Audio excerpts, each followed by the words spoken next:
भारत की प्रायद्वीपीय नदियां यानी पेनिनसुलर रिवर्स चर्चा के लिए हमने कई शैक्षिक वीडियो ट्रांसक्रिप्ट्स को खंगाला है, 3D भौगोलिक मानचित्रों का विश्लेषण किया है और साथ ही प्रतियोगी परीक्षाओं के पिछले वर्षों के प्रश्नों यानी PYQs के नोट्स को भी शामिल किया है, ताकि कोई भी महत्वपूर्ण बिंदु छूट ना जाए। और दिलचस्प बात यह है कि दक्षिण और मध्य भारत का ये जो पूरा रिवर सिस्टम है ना, ये उन हिमालय नदियों से भी लाखों साल पुराना है। तो आज हमारा मिशन सिर्फ इन नदियों के नाम रटना नहीं है, बिल्कुल नहीं, बल्कि हम उस भौगोलिक रहस्य को डिकोड करेंगे कि आखिर ये नदियां एक खास दिशा में ही क्यों बहती हैं, कुछ नदियां समुद्र तक क्यों नहीं पहुंच पाती हैं, और सबसे बड़ी बात कि कैसे इन नदियों ने पूरे दक्षिण और मध्य भारत को आकार दिया है। तो चलिए एक बुनियादी ओवरव्यू से शुरू करते हैं। बिल्कुल। आगे बढ़ने से पहले हम एक छोटी सी चीज क्लियर कर देते हैं ताकि आगे कोई कंफ्यूजन ना हो। प्रायद्वीप यानी पेनिनसुला जमीन का वो हिस्सा होता है जो 3 तरफ से पानी से घिरा हो, जैसे हमारा दक्षिण भारत। हाँ, और खाड़ी यानी गल्फ ठीक इसका उल्टा होता है, समुद्र का वो हिस्सा जो 3 तरफ से जमीन से घिरा हो, जैसे खंबात की खाड़ी। तो चलिए अब सीधे मुद्दे पर आते हैं, हिमालयी और प्रायद्वीपीय नदियों के बीच आखिर वो सबसे बड़ा फर्क क्या है? तो हमारे नोट्स और भौगोलिक सर्वे इस बात को बहुत साफ करते हैं कि हिमालयी नदियां अभी भी अपनी युवावस्था में हैं। वो अभी भी पहाड़ों को काट रही हैं, अपना रास्ता बदल रही हैं। यानी वो अभी जवान है। हाँ बिल्कुल, लेकिन प्रायद्वीपीय नदियां प्रौढ़ हैं, परिपक्व हैं। वो लाखों सालों से कठोर चट्टानों के बीच से बहते हुए अपनी घाटियों को लगभग अपने आखिरी लेवल तक काट चुकी हैं। और सबसे बड़ा अंतर आता है इनके पानी के सोर्स में। मतलब उनको पानी कहाँ से मिलता है? सही पकड़ा, हिमालयी नदियां सदाबहार होती हैं क्योंकि उन्हें बारिश के साथ साथ पिघलते ग्लेशियर से भी पानी मिलता रहता है। इसके विपरीत हमारी ये जो प्रायद्वीपीय नदियां हैं, ये पूरी तरह से मॉनसून पर निर्भर करती हैं। तो ये मौसमी होती हैं? एकदम, जब मॉनसून आता है तो ये नदियां अपने उफान पर होती हैं, बहुत ताकत के साथ बहती हैं। लेकिन जैसे जैसे गर्मियां बढ़ती हैं, इनका जल स्तर कम होने लगता है और कई बार तो ये विशाल नदियां छोटी छोटी धाराओं में सिमट जाती हैं। हालांकि दक्षिण भारत में एक ऐसा अद्भुत अपवाद भी है जो इस नियम को तोड़ता है, उस पर हम आगे आएंगे। उस एक्सेप्शन का तो मुझे भी वैसे भी इंतजार है, लेकिन अभी जब मैं इन 3D मैप्स को देख रहा था तो एक बहुत ही हैरान करने वाली चीज सामने आई। क्या थी वो? दक्षिण भारत की ज्यादातर बड़ी नदियां पश्चिमी घाट यानी वेस्टर्न घाट्स की पहाड़ियों से शुरू होती हैं।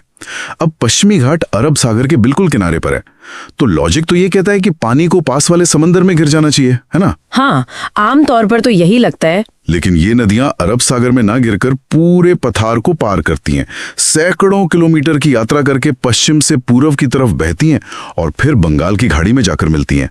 ऐसा क्यों? ये कौन सा लॉजिक है? ये एक बहुत ही शानदार ऑब्जर्वेशन है और इसका जवाब हमारे जियोलॉजिकल हिस्ट्री में छिपा है। अगर हम इस पूरे प्रायद्वीपीय पठार को एक विशालकाय मेज की तरह समझे तो ये मेज बिल्कुल सीधी नहीं है, थोड़ी झुकी हुई है क्या? बिल्कुल। लाखों साल पहले जो टेक्टोनिक हलचलें हुई ना, उनके कारण इस पूरे दक्षिणी पठार का नेचुरल ढलान पश्चिम से पूर्व की ओर हो गया है और यहीं पर पश्चिमी घाट की भूमिका सबसे इंपॉर्टेंट हो जाती है। यानी वो दीवार की तरह काम करते हैं। सही कहा, पश्चिमी घाट सिर्फ पहाड़ियां नहीं है, वो दक्षिण भारत का महान जल विभाजक है, वाटर डिवाइड। ये वो ऊंचाई होती है जो तय करती है कि पानी किस दिशा में बहेगा। तो जब वहां बारिश होती है या नदियां निकलती हैं, तो वो दीवार उन्हें पश्चिम की तरफ जाने से रोक लेती है। एकदम, पानी के पास उस नेचुरल ढलान के साथ बहने के अलावा कोई रास्ता नहीं बचता। इसलिए ग्रेविटी के कारण ज्यादातर नदियां एक लंबा रास्ता तय करते हुए पूर्व की दिशा में बंगाल की खाड़ी की तरफ निकल पड़ती हैं। समझ गया, मतलब ये नदियां उस ढलान के सहारे पहाड़ों और चट्टानों से होते हुए बहुत लंबा सफर तय कर रही हैं। और जब कोई नदी इतनी लंबी यात्रा करती है तो वो अकेले तो जाती नहीं है, वो अपने साथ मिट्टी, खनिज और गाद भी लेकर चलती है। हाँ, जिसे हम सेडिमेंट्स कहते हैं। और इस लंबी यात्रा का जो सबसे खूबसूरत रिजल्ट होता है वो है डेल्टा का बनना। डेल्टा असल में नदी की जिंदगी का आखिरी और सबसे शांत हिस्सा होता है। जब ये पूर्व की ओर बहने वाली नदियां समंदर के पास पहुंचती हैं तो जमीन बिल्कुल समतल हो चुकी होती है, ढलान खत्म हो जाती है। हाँ, तो नदी की रफ्तार बहुत धीमी हो जाती है। अब उस पानी में इतनी ताकत नहीं बचती कि वो उस भारी गाद को आगे ढकेल सके, तो नदी उस उपजाऊ मिट्टी को समंदर में मिलने से ठीक पहले जमा करने लगती है। और इसी जमाव की वजह से नदी कई छोटी छोटी धाराओं में बन जाती है ना, जो ऊपर से देखने पर एक ट्रायंगल या ग्रीक लेटर डेल्टा जैसी दिखती है। बिल्कुल। और भारत के पूर्वी तट पर इन्हीं नदियों ने दुनिया के सबसे विशाल और उपजाऊ डेल्टा बनाए हैं, जो सदियों से खेती का केंद्र रहे हैं। तो चलिए इन डेल्टा बनाने वाली महान नदियों के सफर को थोड़ा और करीब से देखते हैं।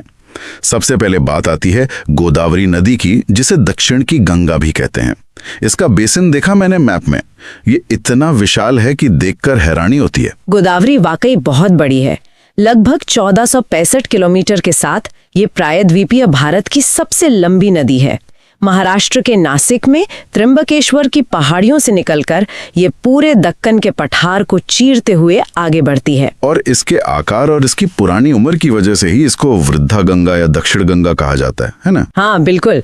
ये सिर्फ एक नदी नहीं है, बल्कि एक पूरा ड्रेनेज नेटवर्क है जो महाराष्ट्र, तेलंगाना, छत्तीसगढ़ और आंध्र प्रदेश का पानी समेट कर ले जाता है। और मैंने इनकी सहायक नदियों के नोट्स भी पढ़े, पेंगांगा, वैंगांगा और इंद्रावती। लेकिन इसमें मंजीरा नदी का जिक्र थोड़ा खास तरीके से किया गया था। वो इसलिए क्योंकि मंजीरा गोदावरी की उन चुनी हुई बड़ी सहायक नदियों में से एक है जो दक्षिण की तरफ से यानी दाईं ओर से आकर इसमें मिलती है। बाकी ज्यादातर बाएं से आती हैं। और ये पूरा नेटवर्क आगे चलकर आंध्र प्रदेश में एक बहुत ही समृद्ध डेल्टा बनाता है। कमाल का सिस्टम है। अब गोदावरी से थोड़ा और दक्षिण की तरफ चलें तो एक और शक्तिशाली नदी आती है, कृष्णा नदी। ये पश्चिमी घाट के महाबलेश्वर से शुरू होती है। कृष्णा नदी भूगोल और इतिहास दोनों लिहाज से बहुत अहम है। ये दूसरी सबसे लंबी नदी है इस इलाके की। और मैंने एक बहुत दिलचस्प कनेक्शन देखा। हमारा जो ऐतिहासिक शहर हैदराबाद है, वो कृष्णा की ही एक सहायक नदी मूसी के तट पर बसा हुआ है। सही कहा। नदियां हमेशा से सभ्यताओं को आकर्षित करती आई हैं। मूसी के अलावा कृष्णा की एक और सबसे बड़ी सहायक नदी है तुंगभद्रा।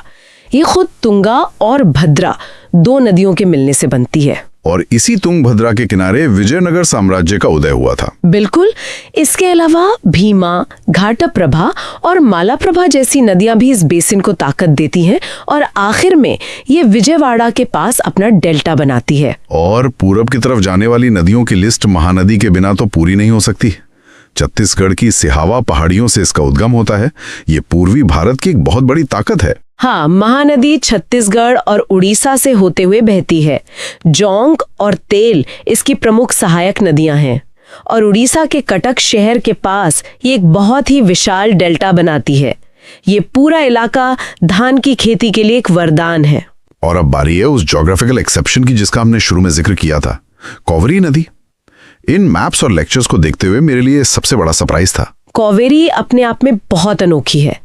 कर्नाटक की ब्रह्मगिरी पहाड़ियों से निकलने वाली ये दक्षिण भारत की एकमात्र ऐसी नदी है जो सदाबहार है। यही तो रहस्य है। अभी तो हमने समझा था कि प्रायद्वीपीय नदियां गर्मियों में सूखने लगती हैं क्योंकि वो मानसून पर निर्भर है। तो फिर कावेरी के पास ऐसा कौन सा जादू है कि इसमें साल भर पानी रहता है? इसका रहस्य भारत के मानसून के दोहरे पैटर्न में छिपा है। कावेरी नदी का जो पूरा कैचमेंट एरिया है ना, वो ऐसी जगह पर है जहां उसको दो अलग अलग मानसून से फायदा मिलता है। दो अलग अलग मानसून कैसे? जब गर्मियों के बाद आम साउथ वेस्ट मानसून आता है तो केरला और कर्नाटक के पश्चिमी घाट में भारी बारिश होती है। इससे कावेरी के ऊपरी हिस्से को पानी मिल जाता है। अच्छा, और सर्दियों में क्या होता है? सर्दियों में जब मानसून वापस लौट रहा होता है, जिसे हम नॉर्थ ईस्ट मानसून कहते हैं, तो वो हवाएं बंगाल की खाड़ी से नमी उठाती हैं और तमिलनाडु के कोरोमंडल तट पर बारिश करती हैं। इससे कावेरी के निचले हिस्से को पानी मिल जाता है। क्या बात है!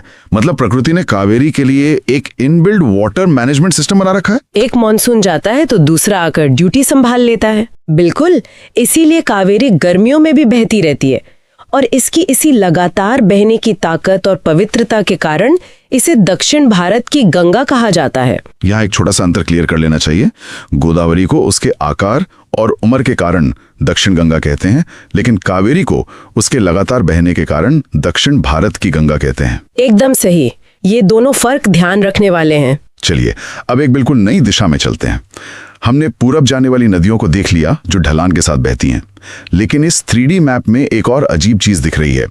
कुछ नदियां इस ढलान के बिल्कुल खिलाफ पश्चिम की ओर बह रही हैं। हाँ, और सीधे अरब सागर या खंबात की खाड़ी में गिर रही हैं। जब पूरा पत्थर पूरब की तरफ झुका है तो ये विद्रोही नदियां पश्चिम की तरफ कैसे बह पा रही हैं? उन्हें किसी ने रोका क्यों नहीं? इन विद्रोही नदियों के पीछे जियोलॉजी का एक बहुत बड़ा साइंस काम कर रहा है, जिसे हम भ्रंश घाटी या रिफ्ट वैली कहते हैं। रिफ्ट वैली, ये कैसे बनती है? देखिए, हमारी जमीन के अंदर लगातार टेक्टोनिक हलचलें होती रहती हैं।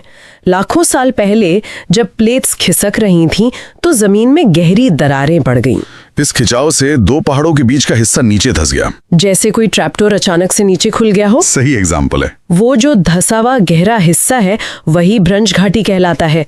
और पानी का तो नियम है कि वो हमेशा सबसे निचले रास्ते पर ही बहता है। तो इसका मतलब नर्मदा और ताप्ती जैसी नदियां इन गहरी घाटियों में गिर जाती हैं और फिर उनके पास वहां से बाहर निकलने का कोई रास्ता नहीं बचता। एकदम। पूना पठार भरे ही पूरब की तरफ झुका हो, लेकिन इन रिफ्ट घाटियों का अपना एक अलग ढलान है जो पश्चिम की तरफ है। इसीलिए ये नदियां इन संकरी घाटियों में कैद होकर पश्चिम की तरफ बहने को मजबूर हो जाती हैं। मैंने इन नोट्स में एक बड़ा मजेदार फॉर्मूला देखा इसको याद रखने का। इसे एक सैंडविच की तरह समझाया गया है, VNST फॉर्मूला। हाँ, वो बहुत इफेक्टिव है। VNST मतलब सबसे ऊपर V से विंध्याचल पर्वत की रेंज है, उसके ठीक नीचे N से नर्मदा नदी की घाटी है, फिर S से सतपुड़ा पर्वत आता है और उसके नीचे T से ताप्ती नदी की घाटी है। तो सतपुड़ा पर्वत नर्मदा और ताप्ती के बीच एक सैंडविच की तरह फंसा हुआ है। हाँ बिल्कुल। और क्योंकि ये नदियां इन घाटियों में बहती हैं तो इनका कैरेक्टर बिल्कुल बदल जाता है। ये डेल्टा नहीं बनाती हैं। सही कहा आपने। ये डेल्टा की जगह एस्चुरी या एस्चुरी बनाती हैं, जिसे हम ज्वारनद मुख भी कहते हैं। ऐसा क्यों? सिल्ट जमा क्यों नहीं करती हैं? क्योंकि रिफ्ट घाटी का रास्ता कोई समतल मैदान नहीं है, वो बहुत कठोर चट्टानों से बना है। रास्ता संकरा होने की वजह से नदी बहुत तेज रफ्तार से बहती है। रफ्तार तेज और चट्टाने कठोर। हाँ, तो वो अपने किनारों को काट नहीं पाती और उसके पास जमा करने के लिए मिट्टी या गाद नहीं होती। नतीजा ये होता है कि नदियां बिना डेल्टा बनाए सीधे समंदर के खारे पानी में टकरा जाती हैं। समझ गया। वैसे नर्मदा का सफर किसी एपिक कहानी जैसा लगता है। मध्य प्रदेश में अमरकंटक की चोटियों से इसका उद्गम होता है और यहाँ ज्योग्राफी का एक बड़ा ही काव्यात्मक सीन देखने को मिलता है। आप सोन नदी की बात कर रहे हैं ना? हाँ वही। अमरकंटक की उसी चोटी के पास से एक और नदी निकलती है, सोन नदी। नर्मदा जहां पश्चिम की तरफ भागती है, वहीं सोन नदी बिल्कुल उल्टी दिशा में उत्तर की ओर बहकर गंगा में मिल जाती है। एक ही जगह से निकलकर दो अलग दिशाओं में जाना, ये वाकई अद्भुत है। और नर्मदा जब आगे चलकर जबलपुर के पास से गुजरती है तो वो सफेद संगमरमर की चट्टानों से गिरते हुए धुआंधार वाटरफॉल बनाती है। हाँ, जहां पानी इतनी तेजी से गिरता है कि धुएं जैसा कोहरा बन जाता है। कमाल का नजारा होता है। अच्छा, अब ताप्ती की बात करें तो वो भी नर्मदा के समानांतर ही बहती है। बिल्कुल। ताप्ती मध्य प्रदेश के बैतूल से निकलकर रिफ्ट घाटी से होते हुए पश्चिम की तरफ आती है और इसका सबसे बड़ा कनेक्शन हमारे ऐतिहासिक शहर सूरत से है, जो इसके तट पर बसा है। इसको याद रखने की एक बढ़िया ट्रिक थी नोट्स में। सूरज हमेशा तपता रहता है, तो उस तपिश से ताप्ती नदी और उस तपिश के किनारे बसा है सूरत। ये आसान और याद रखने लायक है। और इन नोट्स में खंबात की खाड़ी में गिरने वाली नदियों को याद रखने के लिए एक समांतर ट्रिक भी थी। हाँ, वो ट्रिक बहुत फेमस है। सा से साबरमती, मा से माही, न से नर्मदा और ता से तप्ती। ये चारों आकर गुजरात के पास खंबात की खाड़ी में मिलती हैं। तो हमने अभी तक उन नदियों की बात की जो समुंदर तक पहुंच ही जाती हैं, चाहे बंगाल की खाड़ी हो या अरब सागर। लेकिन अब आते हैं कि ऐसे इलाके में जहां की कहानी बिल्कुल अलग है, राजस्थान और गुजरात के रेगिस्तानी इलाके। ये नदियां वाकई हमारी उम्मीदों को चुनौती देती हैं, क्योंकि इनमें से कुछ कभी समंदर तक पहुंचती ही नहीं है। सबसे पहला नाम इसमें माही नदी का आता है।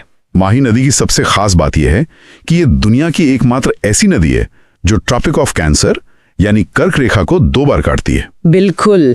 ये विंध्याचल से निकलकर पहले उत्तर की ओर जाती है और कर्क रेखा को पार करती है, फिर वहां की भौगोलिक रुकावटों की वजह से एक यू टर्न लेती है और वापस दक्षिण की तरफ आते हुए दोबारा उस रेखा को काट देती है। ये अपने आप में बहुत रेयर है।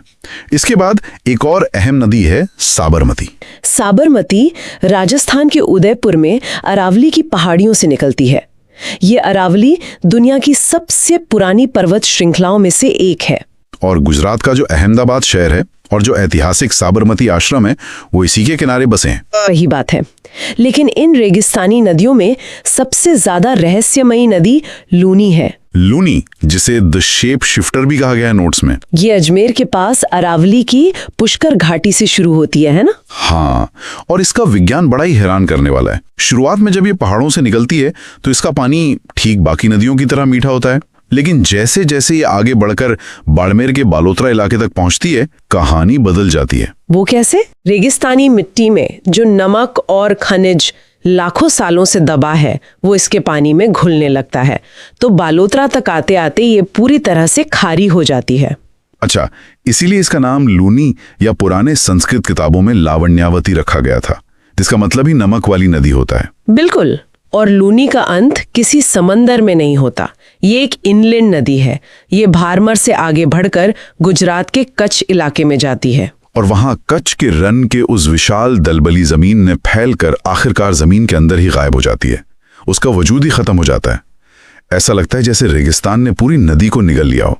तो अगर हम आज की इस पूरी चर्चा को समेटें तो एक बात साफ होती है कि भारत का ये प्रायद्वीपीय नदी तंत्र सिर्फ पानी और चट्टानों का खेल नहीं है। ये प्रकृति की एक बहुत ही पुरानी और खूबसूरत इंजीनियरिंग है। एकदम।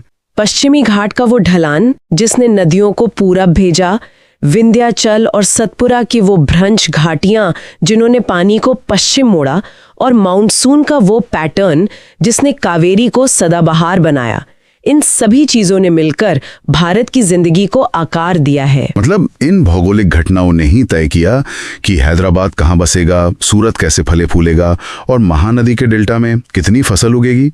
ज्योग्राफी ने ही हमारी सिविलाइजेशंस का नक्शा बनाया है, इसमें कोई शक नहीं है।